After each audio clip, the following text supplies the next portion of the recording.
أعوذ بالله من الشيطان الرجيم.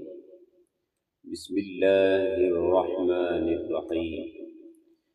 الحمد لله الذي أنزل على عبده الكتاب ولم يجعل له عوجا قيما لينذر بأسا شديدا من لدنه ويبشر المؤمنين الذين يعملون الصالحات أن لهم أجرا حسنا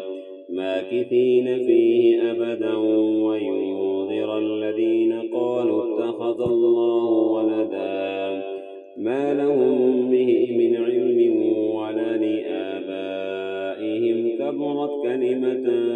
تخرج من أفواههم إن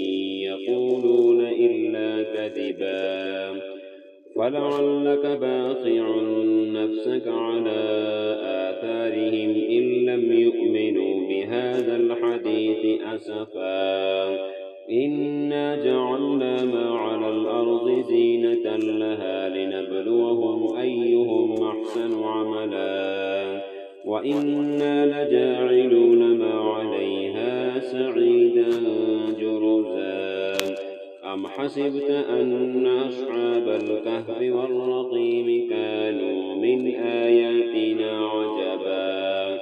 إذ أوى الفتية إلى الكهف فقالوا ربنا آتنا من لدنك رحمة وهيئ لنا من أمرنا رشدا